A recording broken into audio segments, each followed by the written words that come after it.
Well, what shall we talk about? I see you've been playing a lot on the computer these days, so welcome to what seems to be shaping up to be the golden age of real-time strategy games. I'm sure since everyone loves RTS from this era, you're thinking how this is going to be the best ever list of games. Does it meet your expectations? Ever since the rise of the innovative Dune 2, revolutionary Command & Conquer, and the fantastical Warcraft, RTS is a genre of video gaming that is testing not just your reflexes, but your minds. Do you have a favorite? Because 1996 gave us a Red Alert Z along with Lords of the Realm 2, and we've got even more games you don't want to miss on the way. So stay tuned! To kick things off, Star Command Revolution by Metropolis Digital. Welcome to Star Command Revolution, a tale set in the Zeta Galaxy. It all starts with an interspecies conflict triggered by the incredible discovery of an energy resource called solanite. Once peaceful, races now battle each other to control this valuable resource. Amidst the chaos, political assassinations allow the tyrannical warlord Narvek to seize power over the galaxy. But a brave rebel group known as Star Command rises to challenge Narvek and restore peace. In the non-linear campaign, you take command of Star Command's mothership, the pivotal asset in the rebellion. Your mission is to strategically deploy forces, construct stations and ships, and ultimately defeat Narvek. The campaign unfolds across 31 separate sectors, each posing unique challenges. You must build a formidable fleet to conquer enemy forces while carefully managing your finite resources. As you progress, battles become more difficult. Interestingly, completing objectives in each sector grants permanent bonuses. Also, how Fog of War works here is that it initially shrouds each sector, but areas you explore become permanently visible, much like in Command & Conquer. Prepare for an extraordinary adventure where your strategic prowess and leadership skills will determine the fate of the Zeta Galaxy. So far, Star Command Revolution looks visually impressive, and the space setting has a cool premise, so we can hope gameplay does live up to how good this all sounds. Second on the list is 7th Legion by Epic Mega Games and Vision Software. Welcome to 7th Legion, where you assume the role of a commander. You can either lead the Chosen or the resilient group that was left behind. Your ultimate objective here is to annihilate the opposing faction, and to achieve this, you must amass funds to construct vital buildings and powerful war machines, while recruiting foot soldiers to engage the enemy. Strategically positioned across the map are special power-up boxes that you can collect. These contain valuable bonuses and enhance your forces, such as rendering your troops invisible or bolstering their overall strength. Additionally, you can utilize special power cards to gain an edge in the game. These cards have various effects on in-game events, some unleashing devastating damage upon enemy troops, while others disrupt mechanical units, causing them to malfunction. For the setting of this game, the conflict in 7th Legion unravels in a future world. Earth's ecosystem has been pushed to a critical point due to rampant overpopulation and the excessive use of natural resources. In response, Earth's governments initiate the Planetary Evacuation Program to relocate the population in colossal colony ships, leaving the planet to heal. However, securing sufficient space and resources for this exodus proves challenging. And now these legions of people compete for control over the remnants of Earth. At first glance, this is giving me Command & Conquer vibes, so there's a lot to live up to. But at this point, although some of the ideas here sound great, I'm not convinced yet that it can match what we already have. Speaking of colonizing another planet, Dark Colony by Alternative Reality Technologies.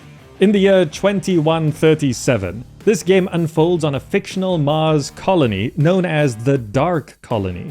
The remarkable energy source called Petra 7 has been discovered by humans on the Red Planet. Recognizing the inhospitable Martian atmosphere during the mining process, humans embark on terraforming the planet. Remarkably, they succeed in creating habitable jungles and deserts. However, Their progress is abruptly disrupted when the Ta'ar, a scattered and dwindling alien race in search of a new home, arrive on Mars. Mars appears to be an ideal fit for the Ta'ar, but before they can settle in, they must first eliminate the human presence. This game offers two compelling campaigns, allowing players to assume the role of either humans, leading a colonization force from Pan-Luma Industries, or the Ta'ar, where players must triumph over the human settlers and establish their dominance on Mars. Honestly, this game looks great from what we've seen. The two factions seem different from each other, which should lead to compelling asymmetrical, competitive gameplay. Not to mention the day-night cycle, which creates an ebb and flow between humans and aliens. Though there is a lot of competition for RTS games on the way, I think Dark Colony is going to be able to stand out in its own way. And then we've got Dark Reign, The Future of War by Oren. This game immerses you in the role of a survivor from the Toghren faction, a group of humans devastated by the civil war between the Freedom Guard and the Imperium. The gameplay here offers a sci-fi real-time strategy experience, also reminiscent of Command & Conquer, a very influential game, you can see. In each scenario here, players strategically construct buildings for unit production, resource gathering, power generation, and base defense. Additional credits can be earned by collecting water shipments from fresh springs, while power can be generated through Talon harvesting. Water and Talon serve as the game's sole resources, regenerating continuously and never depleting entirely. However, depletion prolongs accumulation, so you want to keep fresh supplies coming. Uniquely, you can employ resource denial strategies here, involving the use of water contamination units to completely destroy water sources. In short games, controlling multiple water deposits is vital for a strong income to fund attacks and base defenses. Longer games require safeguarding supply routes to maintain profitability. You don't want to be destroying water sources when you're going to be playing the long game, right? Anyway, these two factions also offer distinct units and strategies they can both employ. Don't forget, you can also do some sneaky thievery in the form of technology theft, adding another layer of complexity. And another nice addition is that this game incorporates a sophisticated fog of war system, where line of sight is influenced by varying terrain height and shape, which is pretty innovative. Overall, Dark Reign, The Future of War is heavily influenced by what came before, but is trying to innovate on the genre. Will it be able to do enough to make its own mark though? That remains to be seen. Hey, if you're enjoying this video, press the like button. Thank you. Moving on, Earth 2140 by Reality Pump Studios. What looks like another take on the Command & Conquer approach. The year is 2140, and this game takes place against the backdrop of a desolate planet devastated by past wars. This seems to be a common theme, isn't it? Anyway, these wars have driven the majority of the population into underground cities. The Eurasian Dynasty and the United Civilized States, the two dominant factions, find themselves locked in escalating tensions as they compete for the planet's depleting resources. Soon, hostile action triggers full-scale war. In Earth 2140, players face a series of challenging objectives, primarily involving the destruction or capture of enemy units and structures. Building structures requires deploying mobile vehicles on suitable terrain, while mining operations vital for generating funds can only be established in areas with available ore. Mines eventually exhaust their ore deposits, so you gotta keep moving. Notably, the game features diverse vehicle types including land-based ones, sea-based submarines, and air-based helicopters. Airborne vehicles can freely traverse the entire map, only vulnerable to rocket attacks, so you can be flying around quite easily. Another unique aspect of Earth 2140 is the ability to reprogram disabled vehicles, using HMCR repair vehicles. So, broken down vehicles can be added to your ranks. An ingenious addition to gameplay mechanics. Conceptually, it sounds great, and you can't go too wrong with building on the CNC formula, but just looking at the game, I'm not quite sure if it's sparking that same level of excitement for me compared to some of the other games we have for you today. I suppose we'll wait and see. Next, we have KKnD, also known as Crush, Kill, and Destroy by Beam Software. It's the year 2079 AD. Humans' worst nightmare becomes a grim reality as an all-out nuclear war obliterates a quarter of the world's population in an instant. The devastating aftermath brings about the collapse of infrastructure accompanied by the spread of mutagenic viruses that afflict both humans and animals.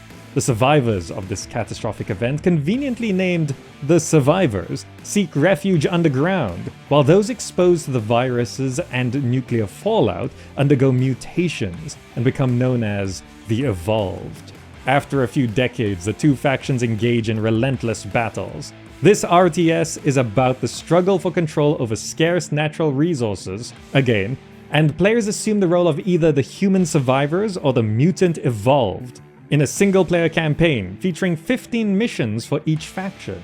The game also offers a multiplayer mode for up to 6 players via LAN or modem or serial connections, and overall gameplay in KKnD follows the familiar real-time strategy format, where players manage resources to construct buildings, manufacture units and vehicles, and engage in combat against opposing forces. Similar to Z, an RTS that released last year, KKnD possesses a light-hearted and tongue-in-cheek tone, not taking itself too seriously. So even though this is a post-apocalyptic world, it's not all bleak and depressing.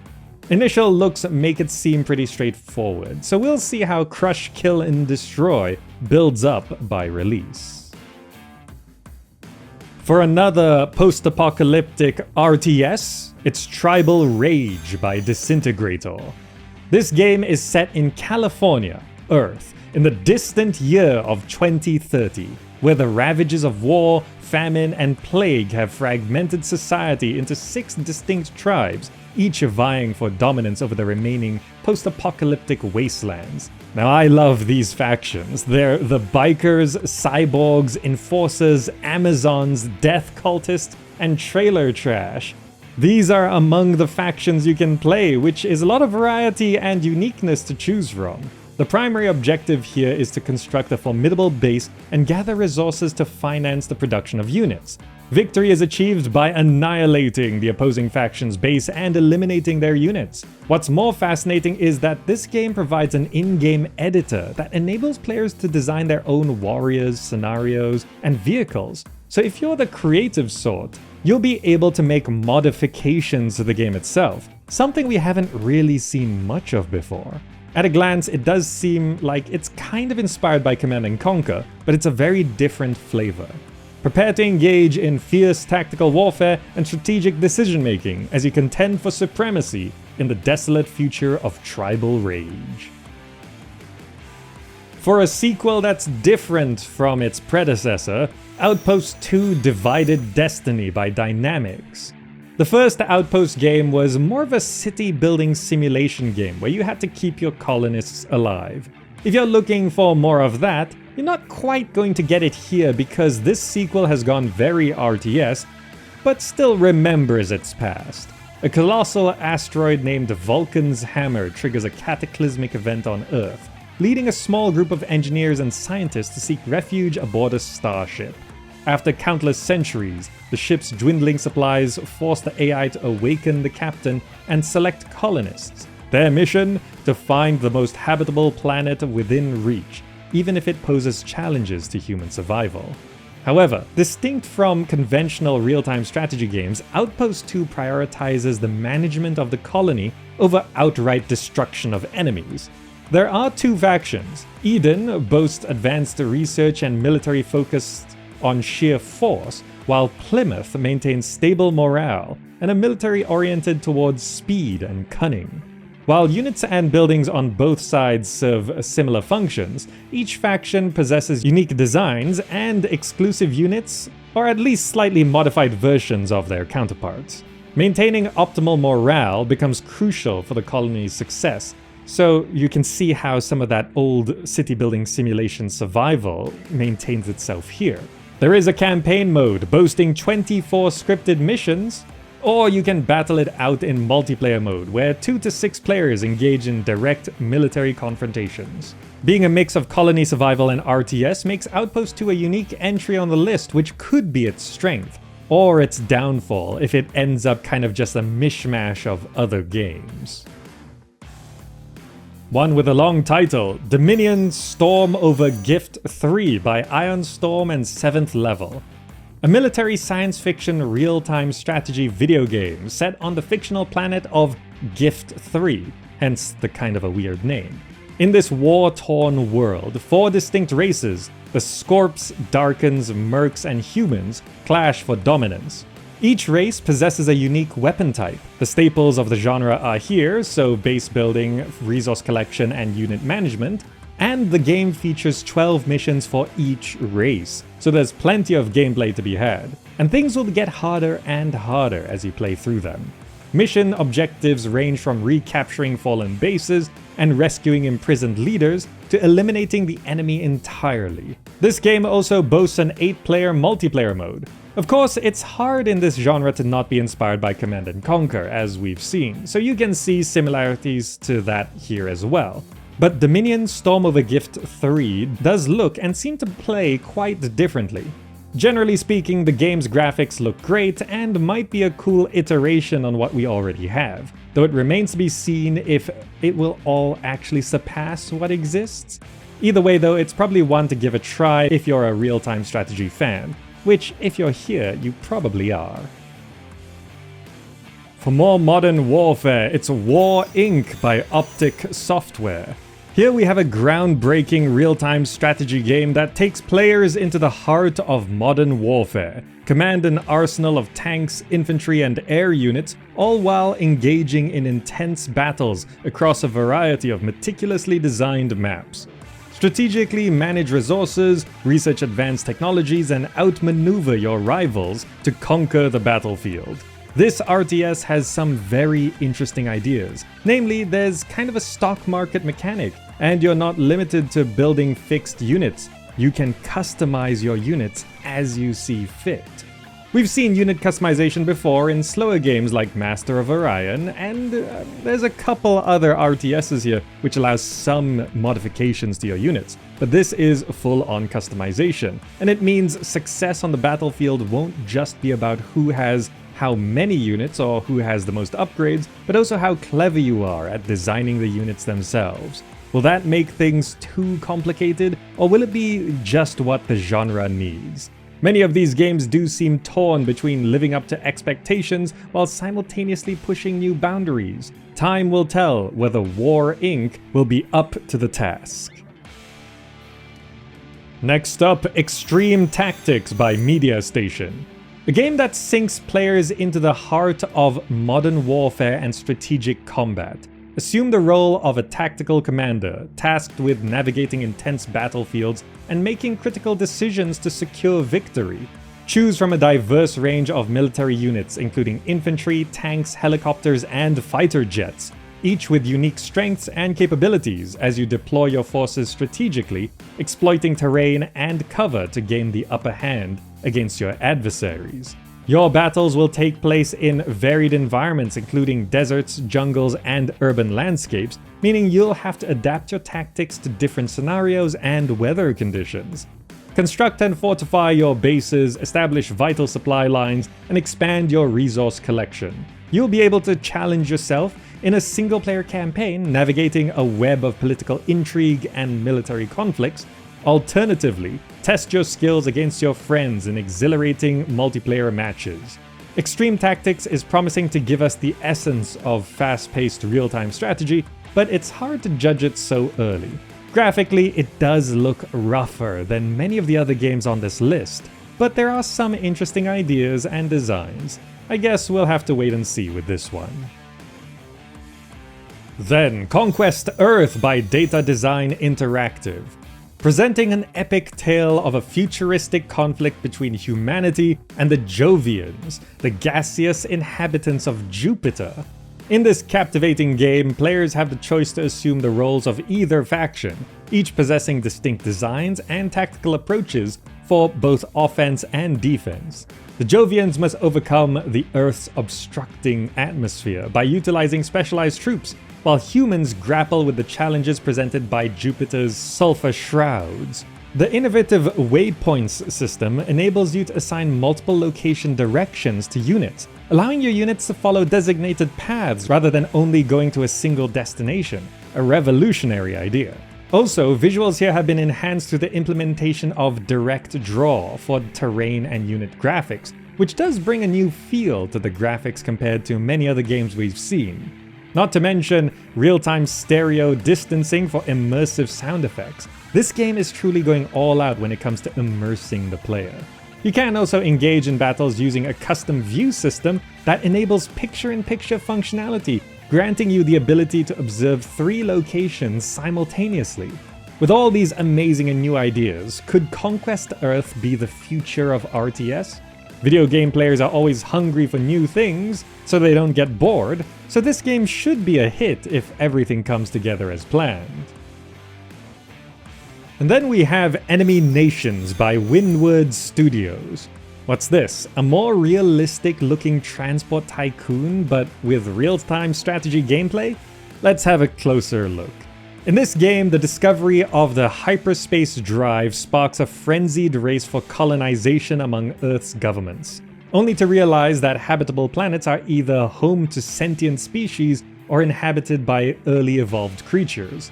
After years of exploration, a breakthrough occurs, a bountiful and verdant world devoid of intelligent life.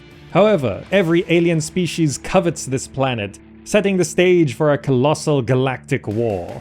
To avoid further bloodshed, the sapient species agree to a unique competition.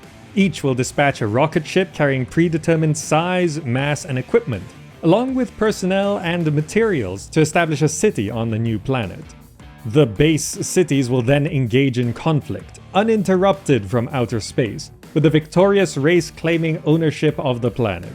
As commander, it is your duty to secure a new world for your species and pave the way for its future. Part city builder, part tycoon management, and part RTS, Enemy Nations is a weird mix that, at the very least, brings something new to the table. What do you think of it? I feel like it could bring a new type of player to the genre, or would it be a new type of game to the genre? Moving away from space and into fantasy, Rival Realms by ActivePub Studios. Transport yourself to a medieval fantasy realm brimming with kingdoms and rivalries. Take on the role of a skilled commander and lead your faction to supremacy, where your strategic acumen and military expertise will shape the outcome of monumental battles. Engage in real-time strategy gameplay as you construct and manage your kingdom, amassing crucial resources to bolster your forces, while playing as a faction of your choice from a diverse range of realms, each with its own strengths and unique units. Epic skirmishes and large-scale wars against formidable AI adversaries are promised, or challenge friends in multiplayer mode. Varied landscapes from verdant forests to desolate wastelands decorate the battlefield, and be sure to seize those decorated strategic locations for tactical advantages. Structures can be upgraded, technologies can be unlocked, and with a strong economy, your military can't be stopped. There's a lot on the table with Rival Realms, and we haven't even mentioned the mythical creatures, magical artifacts, diplomacy mechanics, and mystical events that can either aid or impede your progress. Honestly, this kinda feels like a real-time Heroes of Might and Magic. What with all the medieval fantasy and even the graphical style. If everything promised for Rival Realms is actually real, then I can see this becoming a big success. Or perhaps this is all just a fantasy. Next, Saga Rage of the Vikings by Cryo Interactive. Another fantasy real-time strategy game, this one sends you to a world of epic battles and mythical races. Take command of 6 diverse factions: humans, trolls, centaurs, elves, giants, and dwarves. As with traditional RTS games, begin by constructing your settlement, which includes housing, smiths, and storehouses unique to each race. Your people automatically gather resources for construction, while food must be collected and stored. obtained through fieldwork, foraging, fishing, hunting, and herding cattle. Beware the changing seasons, as harsh winters demand ample food supplies for survival. To create new units, your people have to, mate, creating new units by spending time together in a house. Besides that, your people can also transform into druids through sacrifice rituals, then wielding a variety of elemental spells. Fire shields, poisonous clouds, petrification, dense mist, shadows, and undead warriors are among the spells at your disposal. One particular potent spell summons Odin himself to fight alongside you for a limited time. Additionally, honor plays a vital role, determining the strength of your units. Victorious battles against rival tribes diminish their honor, weakening them, while making you stronger. Diplomacy is an option, enabling alliances and resource trading with other tribes, if you'd rather not wipe them out. In general, this is part RTS and part simulation god game, and with how things work, it almost feels like the world you're playing in is alive. Exciting enhancements, but maybe not quite what the RTS gamer is looking for? Let me know if Saga Rage of the Vikings is something you're looking forward to. And then, Rising Lands by Microids. A real-time strategy game that sends players to a futuristic world ravaged by conflict and chaos. Assume the role of a commander and lead your chosen faction to conquer the lands and emerge victorious. As you construct and manage your base, strategically placing buildings and deploying units to bolster your formidable forces, you get to select from a diverse array of factions, each possessing unique strengths and abilities. Engage in exhilarating battles across vast maps, spanning from scorching arid deserts to lush verdant forests, leveraging the terrain and resources to gain an advantage. You can also recruit legendary heroes and unleash devastating special abilities. Oh, and don't forget to command colossal war machines to annihilate your adversaries. If you'd prefer to avoid bloodshed, you can navigate an intricate diplomacy system, parlaying alliances or waging war against rival factions. Rising Lands has awesome graphics, looking 3D with tons of detail, and seems inspired by Warcraft, so we could be in for a treat with this one. And then we have Total Annihilation by Cavedog Entertainment. What started as a dispute over the transfer of consciousness from flesh to machines has escalated into a devastating war that has ravaged countless worlds. The core and the arm have depleted the resources of the galaxy in their relentless quest for dominance. Now, crippled and on the brink of destruction, their remaining forces continue to clash on war-torn planets. This is a battle to the bitter end, and each side seeks nothing less than the total annihilation of the other. Set in a distant future, this game immerses players in epic battles across the surfaces of planets and moons. Your mission revolves around constructing a formidable defensive base, assembling an offensive force, and triumphing over your adversaries. Resource gathering, reconnaissance, stealth, and terrain evaluation are key to your success, and the player that does it better will come out on top. At the start of each game, you command a solitary commander, a potent and irreplaceable unit with unique abilities.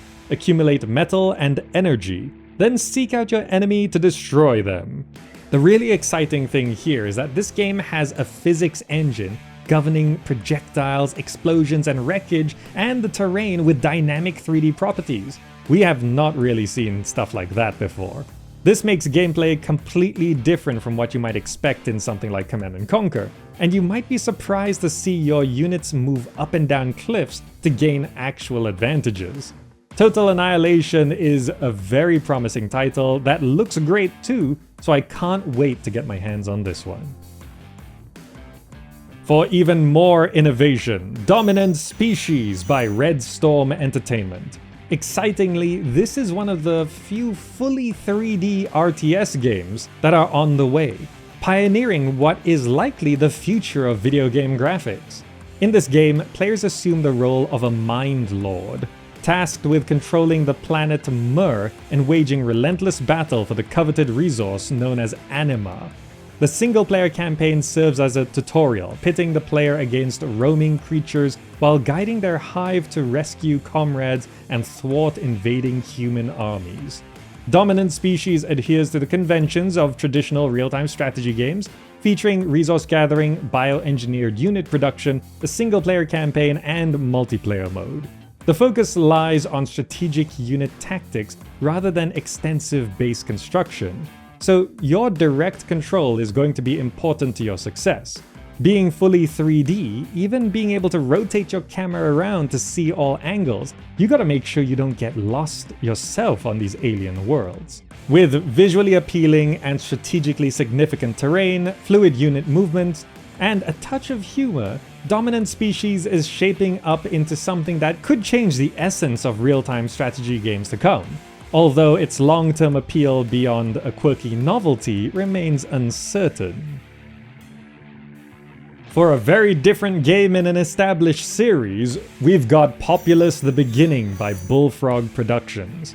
Contrasting its predecessors, the previous iterations of Populous were god games, allowing players to assume the role of a deity endowed with the power to shape the terrain.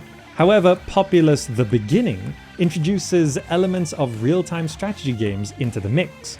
This installment unfolds in a planetary system comprising 25 unnamed planets. Inhabiting these worlds are 4 human tribes, distinguished by their respective colors: the green Matak, the yellow Chumara, the red Dakini, and the blue tribe controlled by the player but left unnamed, though it has to be said that there's no real difference between the tribes besides their signature color.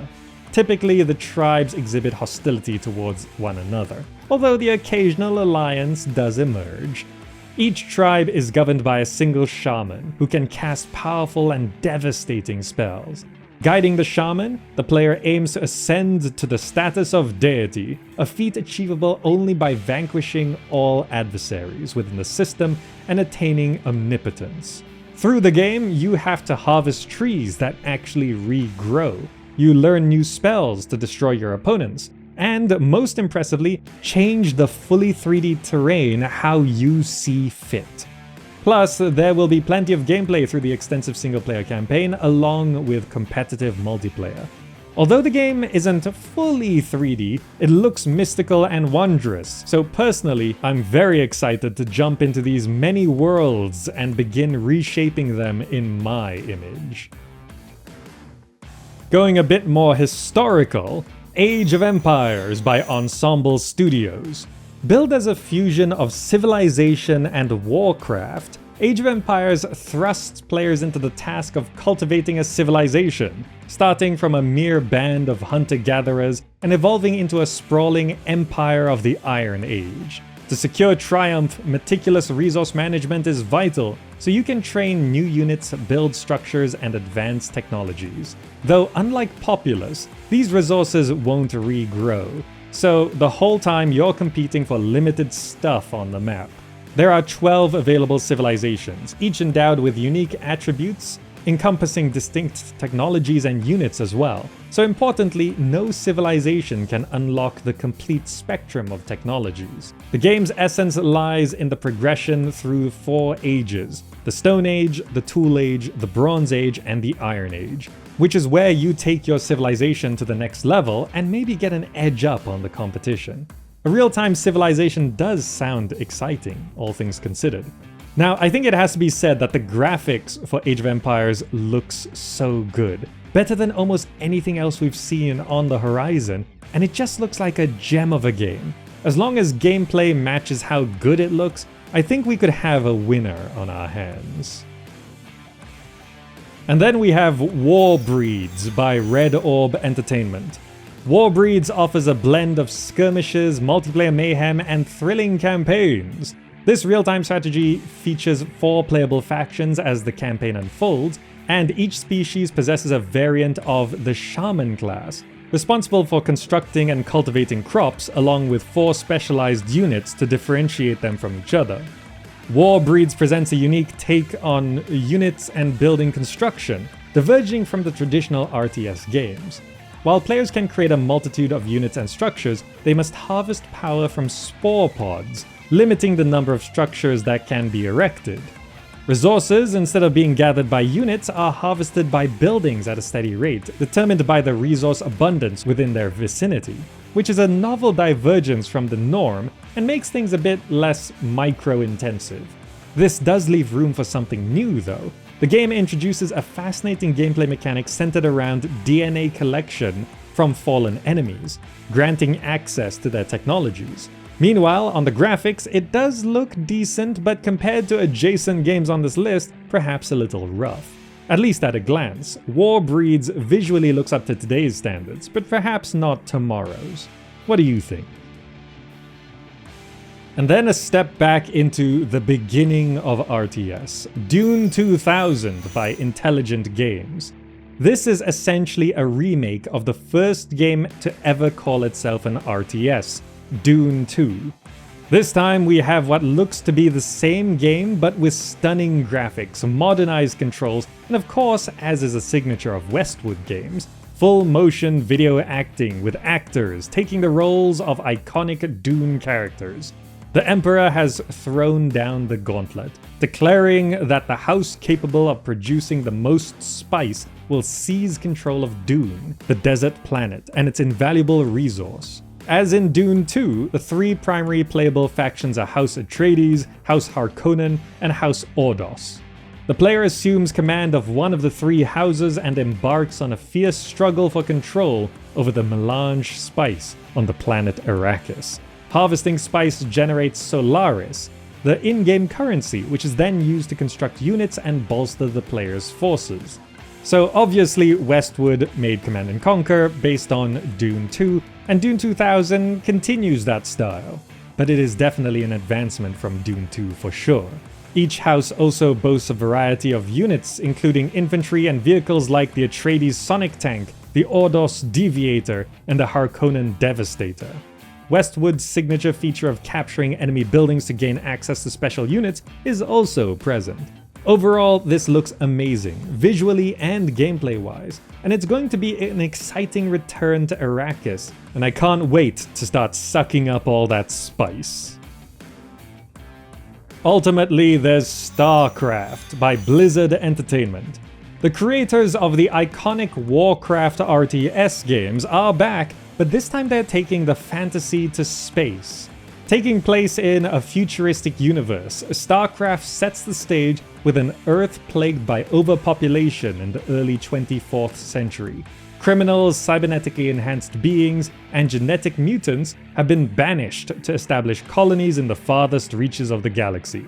Unlike Warcraft, this time we have 3 different factions to play instead of 2, each species possessing a unique array of units, requiring players to employ different tactics for success.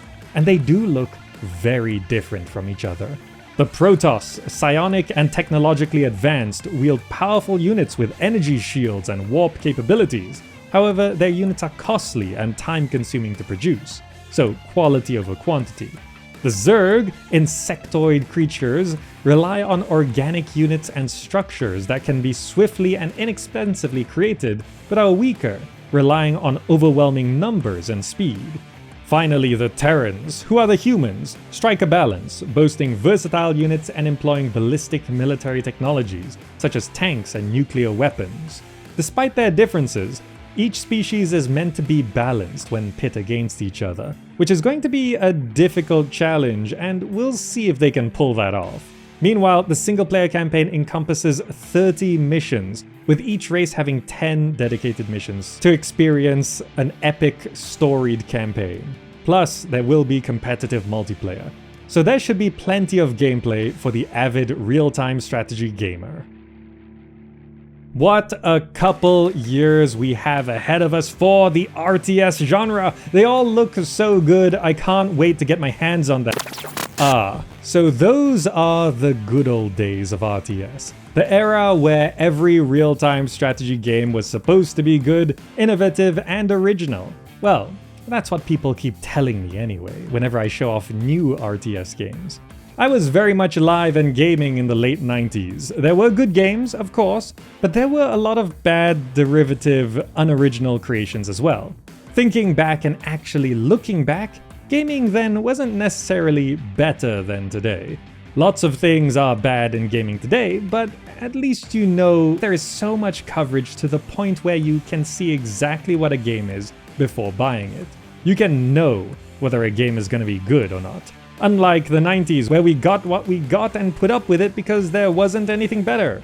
Now, I really hope you enjoyed this nostalgia trip, and honestly, really, let me know which one of these old RTS games are your favorites. Many of them did actually turn out good, but maybe there's an underrated gem in there you would recommend to someone. If you want to buy good already released games, new or old, use the GOG referral link to buy anything you like. It'll greatly support the channel, so thank you, and I'll see you in the next video.